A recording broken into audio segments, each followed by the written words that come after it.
لقد كان في قصصهم عبرة لأولي الألباب.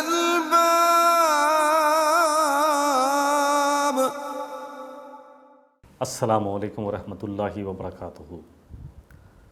نحمدہ ونصلی علی رسولہ الکریم. اما بعد فاعوذ باللہ من الشیطان الرجیم. بسم اللہ الرحمن الرحیم. رب اشرح لی صدری ویسر لی امری واحلل عقدۃ من لسانی یفقہوا قولی. ربی زدنی علما.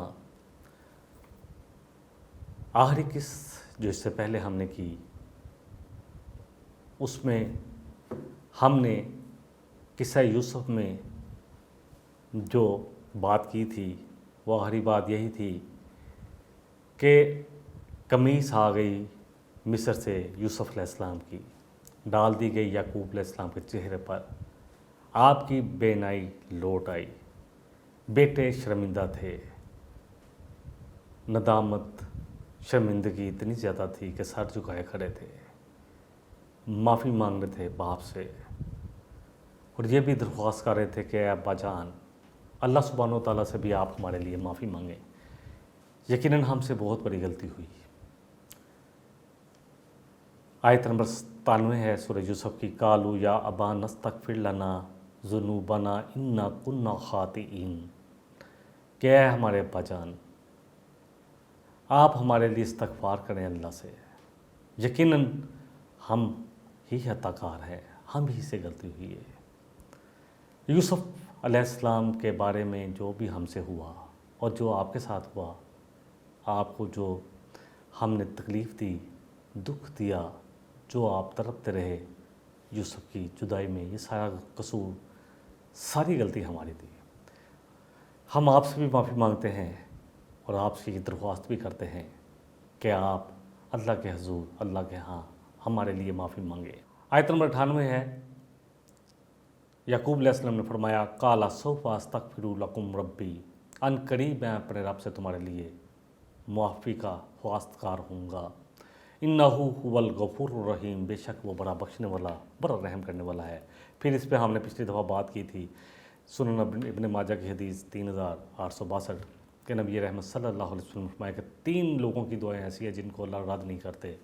ایک، جن کے قبول ہونے میں شک ہی کوئی نہیں ہے. آپ نے فرمایا لا شک فیہن، ان میں کوئی شک ہی نہیں کہ وہ قبول نہیں ہوں گی. ایک مظلوم کی دعا جب اس پر ظلم کیا جائے، ایک مسافر کی دعا، اور تیسری باپ کی دعا اس کی اولاد کے حق میں. تو انہوں نے اس لیے درخواست کی. بہرحال اب یوسف علیہ السلام نے کہا تھا کہ جاؤ میری قمیص ڈال دو اور لے آؤ اپنے سب گھر والوں کو میرے پاس. یہ سب کے سب پورے کا پورا قافلہ چلا، خاندان یعقوب کا پورا قافلہ چلا.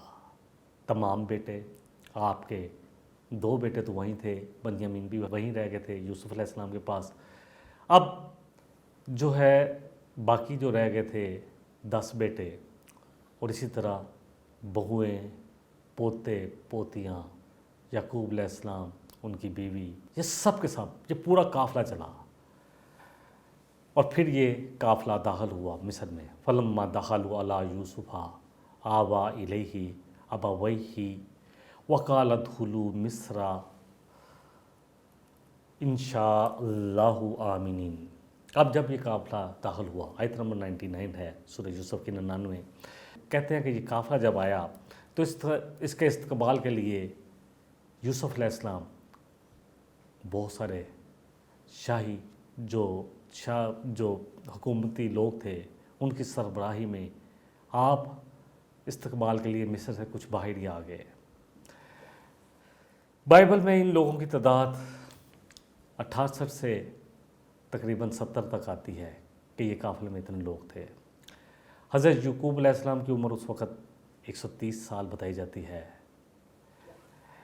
فرمایا جاتا ہے جو بائبل سے ہمیں ملتا ہے کہ اس کے بعد یعقوب علیہ السلام تقریباً 17 سال اور زندہ رہے مصر میں. 147 سال کی عمر پائی.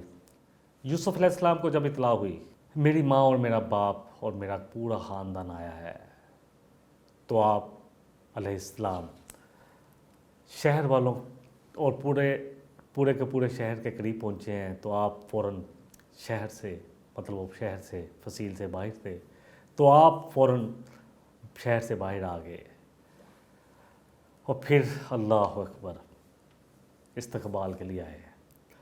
پھر جب باپ اور بیٹے نے ایک دوسرے کو دیکھا، اللہ اکبر،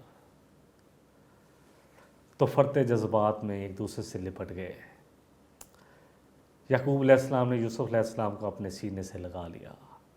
رقت امیز ملاقات، پرمسرت ملاقات، خوشی، آنسو بھی نکل رہے تھے تو خوشی کے آنسو، اللہ اکبر، اللہ کے شکرانے کے آنسو کہ اللہ تو نے پھر ملا دیا میرے بیٹے کے ساتھ مجھے۔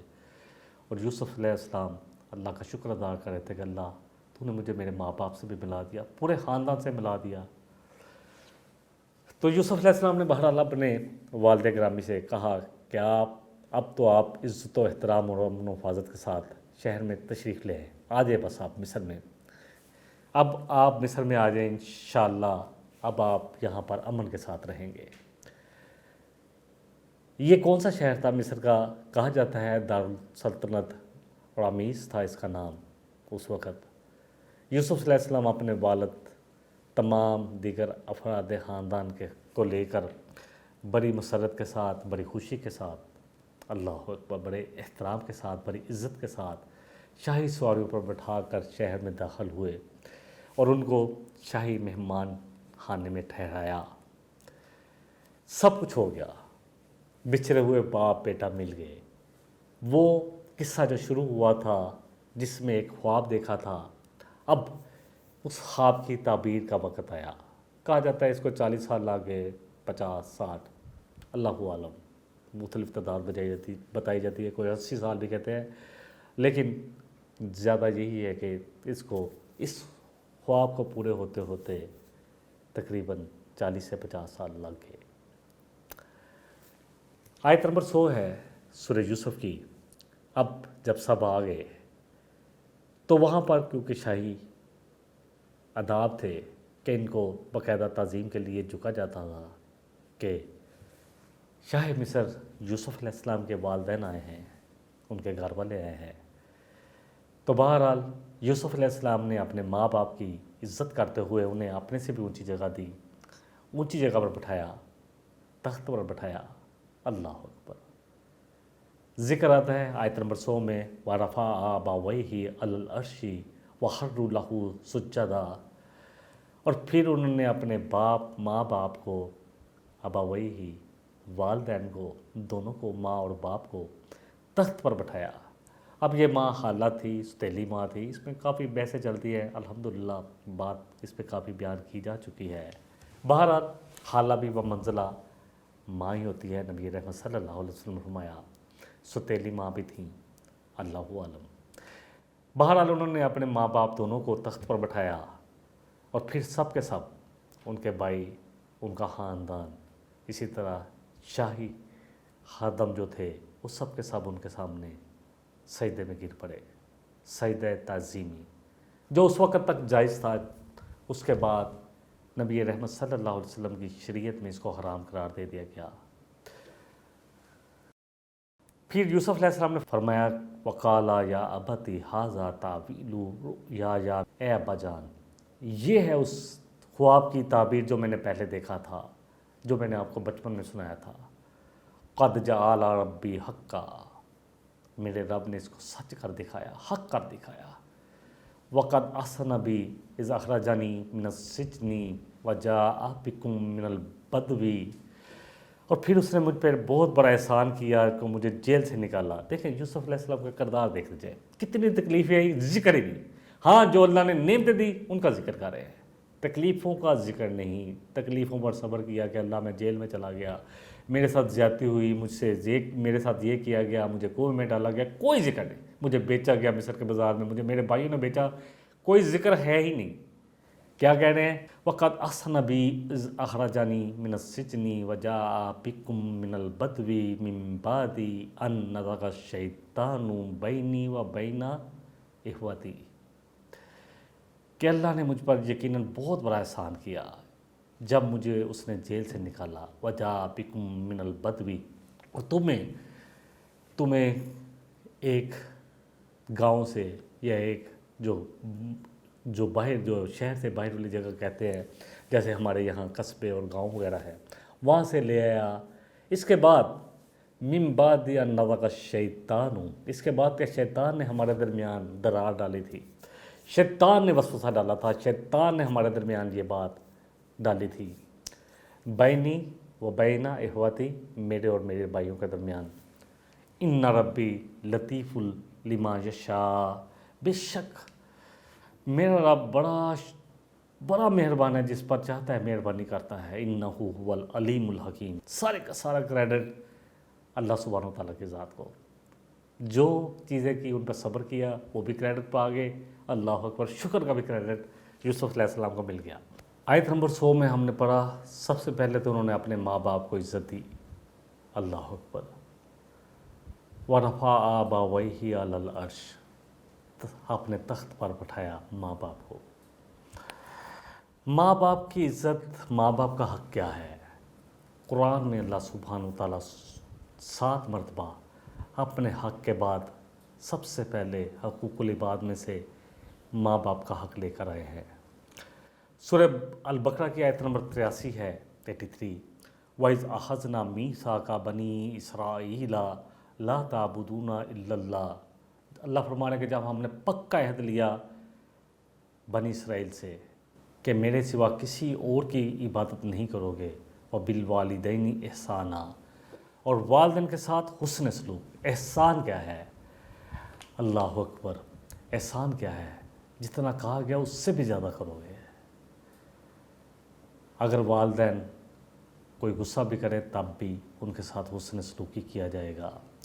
پھر سورہ نساء کی آیت نمبر 36 میں آتا ہے، وَاعْبُدُوا اللَّهَ وَلَا تُشْرِكُوا بِهِ شَيْئًا وَبِالْوَالِدَيْنِ إِحْسَانًا، کہ صرف اللہ کی بندگی ہوگی، اسی کی عبادت ہوگی، اس کے ساتھ کسی کو شریک نہیں کیا جائے گا، اور والدین کے ساتھ بہترین سلوک کیا جائے گا۔ یہ اللہ کا حکم ہے۔ سورہ الانعام کی آیت نمبر 151 میں آتا ہے، آپ کہیے نبی صلی اللہ علیہ وسلم کہ آؤ میرے پاس، میں تم کو پڑھ کر سناتا ہوں کہ تمہارے رب نے کیا حرام کیا ہے۔ اللہ تشرکو بہ شیئا، سب سے پہلے تو یہ حرام ہے کہ تم اللہ کے ساتھ کسی اور کو شریک کرو گے، اور دوسری چیز کہ والدین کے ساتھ زیادتی کرو گے۔ کرنا کیا ہے والدین کے ساتھ؟ وَبِالْوَالِدَيْنِ إِحْسَانًا، اور تمہیں لازم ہے تمہارے لیے کہ تم اپنے والدین کے ساتھ حسن سلوک کرو گے۔ اسی طرح پھر سورہ عنکبوت کی آیت نمبر 8 میں آتا ہے، وصیت کی گئی ہے، پوری وصیت، پکی نصیحت کہ اپنے والدین کے ساتھ حسن سلوک کرو گے۔ اسی طرح سورہ لقمان کی آیت نمبر 14 میں بھی آتا ہے، اللہ فرمانے ہم نے وصیت کیا انسان کو اس کے والدین کے بارے میں۔ اور پھر آتا ہے سورہ احقاف کی آیت نمبر 15 میں، اللہ فرما رہے ہیں کہ انسان کو وصیت کی گئی ہے اس کے والدین کے بارے میں کہ ان کے ساتھ حسن سلوک، احسان والا معاملہ، یعنی اگر والدین ڈانٹے بھی تو اف نہیں کہنی، کندھے جھکا کر رکھنے ہیں۔ اور پھر ایک آیت اگر ہم سورہ بنی اسرائیل کی آیت، تو اس سے تو ہماری بات اور بھی زیادہ، کیونکہ ماں باپ کے حقوق کے بارے میں کہ ان کے ساتھ کیسا سلوک کرنا ہے، سورہ بنی اسرائیل کی آیت نمبر 23-24 ضرب اسنام ہے، چوٹی کی آیات قرآن کی۔ وَقَضَىٰ رَبُّكَ أَلَّا تَعْبُدُوا إِلَّا إِيَّاهُ، اللہ اکبر، فیصلہ کر دیا ہے، حکم نافذ کر دیا ہے، اللہ نے جاری کر دیا ہے کیا؟ کہ اللہ کے ساتھ کسی کو شریک نہیں کیا جائے گا، کسی اور کو بھی۔ وَبِالْوَالِدَيْنِ إِحْسَانًا، اور والدین کے ساتھ بہترین سلوک کیا جائے گا، خوبصورت سلوک، احسان والا معاملہ، حسن سلوک کیا جائے گا۔ اما یبلغن عندک الکبر احدہما او کلاہما فلا تقل لہما اف، اللہ اکبر، چھوٹے سے چھوٹا کلمہ جو ہے نا، اف، اگر ان میں سے دونوں یا دونوں میں سے ایک تمہارے پاس پہنچ جائیں اپنے بڑھاپے کی عمر میں تو تم ان کو اف بھی نہیں کہو گے۔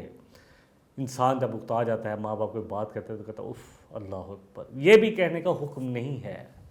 اف کہتے ہیں جو ناخن میں میل ہوتی ہے اس کے لیے، بہت تھوڑے سے جو کلمہ ہوتا ہے نا جو والدین کو تکلیف دے، اف وہ بھی نہیں کہنا۔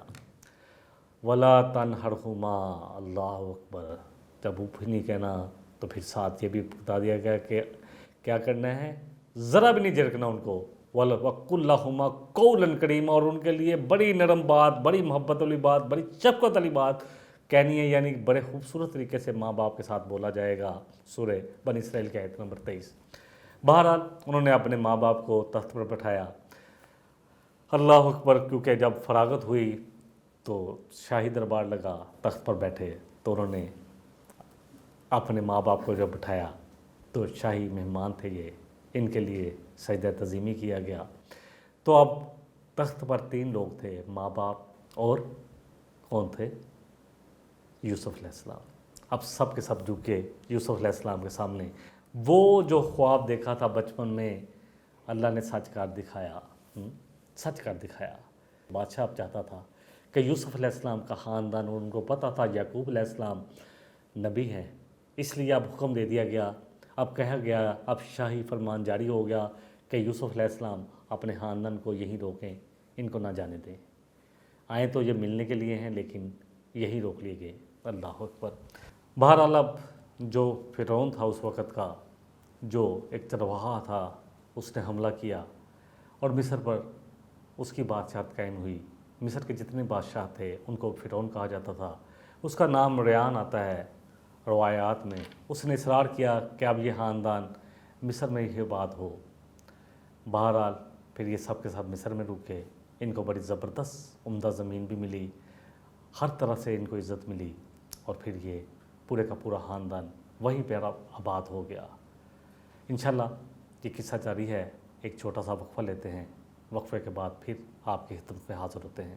لقد كان في قصصهم عبرة لأولي الألباب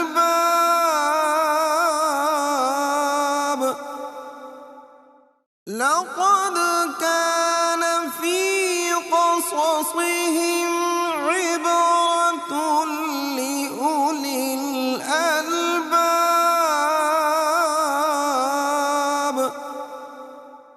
السلام علیکم ورحمۃ اللہ وبرکاتہ۔ وقفے سے پہلے یوسف علیہ السلام کا قصہ جاری ہے کہ یوسف علیہ السلام کا پورا خاندان، ان کے ماں باپ یعنی یعقوب علیہ السلام اور ان کی والدہ، اور اسی طرح ان کے تمام بھائی اور ان کے بچے، ان کی باوجیں، سب کے ساتھ آ گیا، پورے کا پورا خاندان، جس کے متعلق اسرائیلی روایات میں آتا ہے کہ تقریباً 66، 68 یا 70 لوگ تھے آگے۔ اور بادشاہ جو تھا وہاں کا، جس کا نام ریان بتایا جاتا ہے، اس نے انہیں وہاں پر مصر میں رکنے کے لیے کہا، اصرار کیا، اور بڑی زبردست زرخیز زمین بھی ان کو عطا کی، اور ان کے رہنے کا انتظام بھی کیا، اور بڑی عزت کے ساتھ ان کو مصر کی شہریت مل گئی۔ اب یہ سب کے سب مصر میں آباد ہو گئے۔ سجدہ کیا سب کے سب دربار والوں نے، تعظیمی سجدہ، اللہ اکبر۔ جیسا کہ میں نے پہلے بھی کہا کہ یہ سجدہ پہلے جائز تھا، مفسرین یہی کہتے ہیں، لیکن اس کو حرام کر دیا گیا نبی کریم صلی اللہ علیہ وسلم کی شریعت محمدی میں۔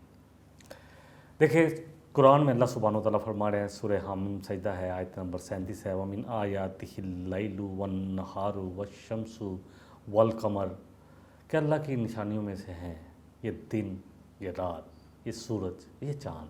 اللہ فرما رہے ہیں، سورہ حامیم سجدہ کی آیت ہے، آیت نمبر 37 میں اللہ فرما رہے ہیں، وَمِنْ آیَاتِهِ اللَّيْلُ وَالنَّهَارُ وَالشَّمْسُ وَالْقَمَرُ، اللہ کی نشانیوں میں سے ہیں دن اور رات، سورج و چاند۔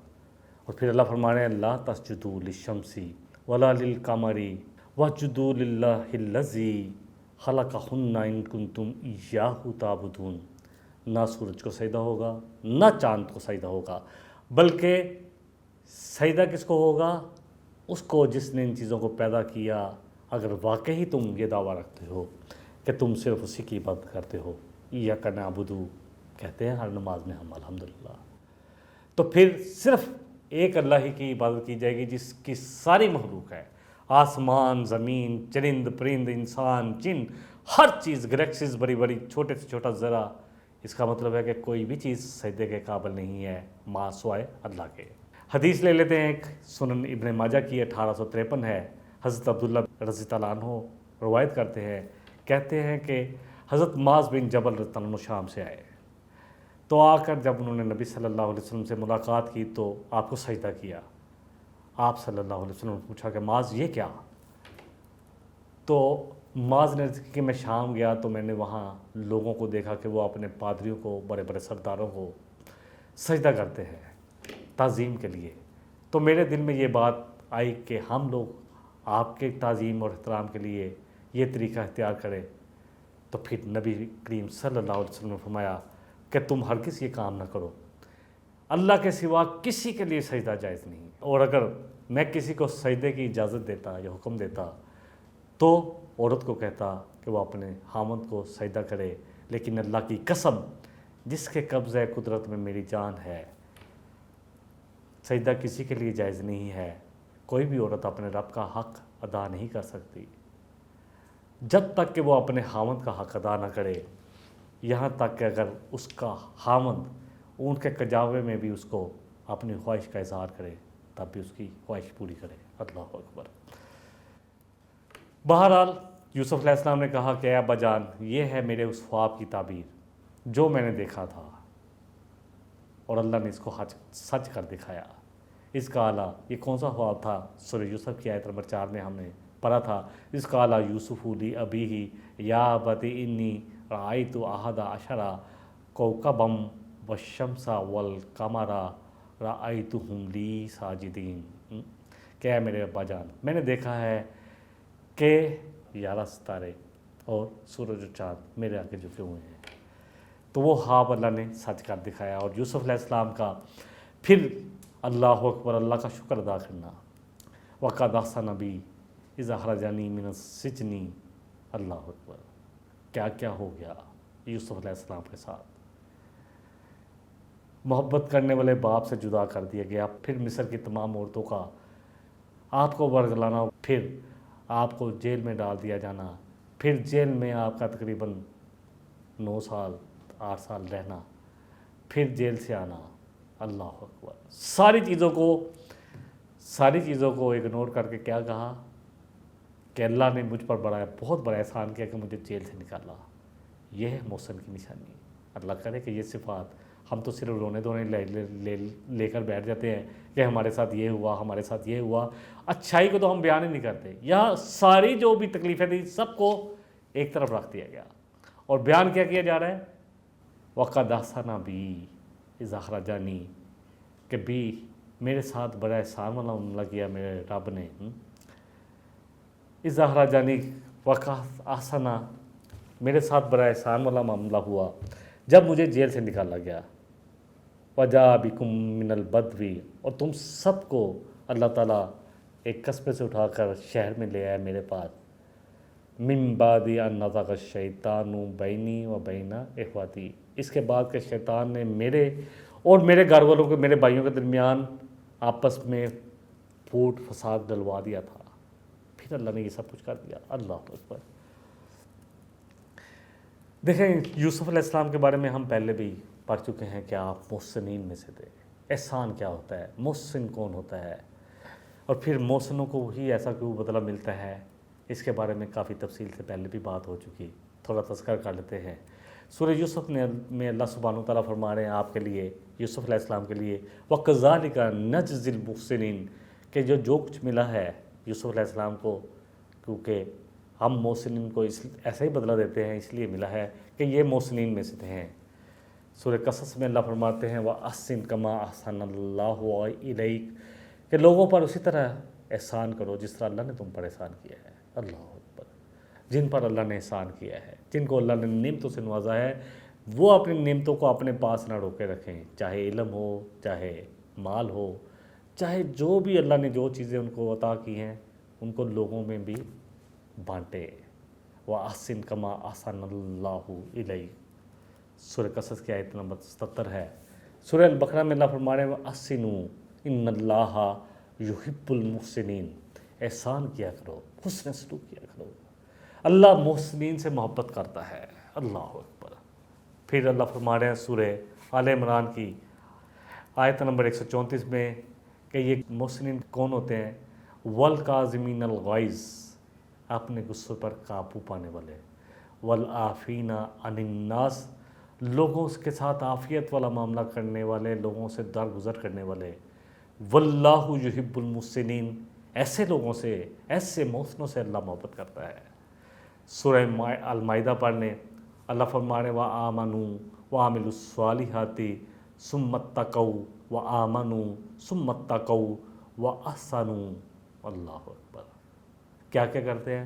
ایمان لاتے ہیں، ایمان کے تقاضوں کے مطابق نیک اور صالح عمل کرتے ہیں، پھر تقوی اختیار کرتے ہیں، پھر اور بھی ایمان میں بڑھ جاتے ہیں، پھر اور بھی تقوی اختیار کرتے ہیں، پھر اس کے بعد اللہ اکبر محسن بن جاتے ہیں، احسان کی روش پر پہنچ جاتے ہیں. واللہ یحب المحسنین، اللہ ایسے محسنین سے پیار محبت کرتا ہے. سورہ ہود کی آیت نمبر 115، وَاصْبِرْ فَإِنَّ اللَّهَ لَا يُضِيعُ أَجْرَ الْمُحْسِنِينَ. صبر کرو، اللہ کبھی بھی ضائع نہیں کرتا محسنین کے اجر کو. مطلب ملتا ہی ہے، دنیا اور آخرت دونوں میں ملے گا. بات یقین کی ہے. یوسف علیہ السلام کیسے محسنین تھے. آپ کے بارے میں جیل میں گئے ہیں تو وہ کہتے ہیں اِنَّا نَرَاكَ مِنَ الْمُحْسِنِينَ، کہ ہم آپ کو دیکھتے ہیں کہ آپ تو بڑے محسن ہیں، بڑے احسان کرنے والے. اللہ نہیں ضائع کرتا، یقین کریں محسنین کو. سورہ یوسف کی آیت نمبر 90 میں آتا ہے اِنَّهُ مَن يَتَّقِ وَيَصْبِرْ فَإِنَّ اللَّهَ لَا يُضِيعُ أَجْرَ الْمُحْسِنِينَ، کہ بے شک وہ جو تقوی اختیار کرے، اِنَّهُ مَن يَتَّقِ وَيَصْبِرْ، وہ جو تقوی اختیار کرے اور صبر تھامے رکھے، اپنے آپ کو استقامت دکھائے، فَإِنَّ اللَّهَ لَا يُضِيعُ أَجْرَ الْمُحْسِنِينَ، تو اللہ ایسے محسنین کا اجر ضائع نہیں کرتے. پھر ایسے محسنین کے لیے اللہ نے کیا رکھا ہوا ہے؟ اللہ فرما رہے ہیں سورہ المائدہ کی آیت نمبر 85 ہے 85، ایسے لوگوں کو اللہ ٹھکانہ دیں گے ایسی جنتوں میں، ان کے باتوں کی وجہ سے، ان کے قولوں کی وجہ سے، ان کی اچھی باتوں کی وجہ سے، ایسی جنتوں میں جن کے نیچے نہریں بہہ رہی ہوں گی، خالدین فیہا، ہمیشہ رہیں گے اس میں. وَذَلِكَ جَزَاءُ الْمُحْسِنِينَ، اور یہی بدلہ ہے احسان کی روش پر چلنے والوں کے لیے. احسان کیا ہے؟ نبی رحمت صلی اللہ علیہ وسلم کے پاس حدیث جبریل ہے، بڑی مشہور حدیث ہے، صحیح بخاری میں اس کا نمبر 50 ہے. آپ کے پاس جبریل علیہ السلام آئے کہ اللہ کے رسول صلی اللہ علیہ وسلم، یہ احسان کیا ہے؟ کالا، نبی صلی اللہ علیہ وسلم نے احسان کی جو ڈیفینیشن بتائی ہے، کالا ان تعبد اللہ کانک تراہ، کہ تو اللہ کی بندگی، زندگی اس طرح گزار اللہ کی بندگی میں کہ جیسے اللہ تیرے سامنے اور تو اللہ کو دیکھ رہا ہے. فَإِن لَّمْ تَكُن تَرَاهُ فَإِنَّهُ يَرَاكَ، اور یہ اگر درجہ نہیں مل پاتا تجھے تو کم از کم اس درجے پر تک ضرور پہنچ کہ ہر کام کرتے ہوئے، اللہ کی بندگی کرتے ہوئے، اللہ کے بندگی میں زندگی گزارتے ہوئے، یہ احساس تیرے ساتھ ہمیشہ رہے گی زندگی گزارتے ہوئے کہ اللہ تجھے دیکھ رہا ہے. اللہ کرے اللہ مجھے اور آپ کو یہ احساس عطا فرمائے. محسن وہ ہے جو احسان کا بدلہ تو احسان میں دیتا ہی ہے، اگر کوئی زیادتی کرے تو اس کے ساتھ بھی احسان کرنے والا، توڑنے والے سے جوڑنے والا، نہ دینے والوں کو دینے والا. اللہ اکبر. ایسے لوگوں کو اللہ محسنین کے فہرست میں شامل کرتے ہیں. اللہ مجھے اور آپ کو ایسے لوگوں میں شامل فرمائے. وآخر دعوانا ان الحمد للہ رب العالمین. سبحانک اللہم و بحمدک، اشہد ان لا الہ الا انت، استغفرک و اتوب الیک. والسلام علیکم ورحمۃ اللہ وبرکاتہ. لقد كان في قصصهم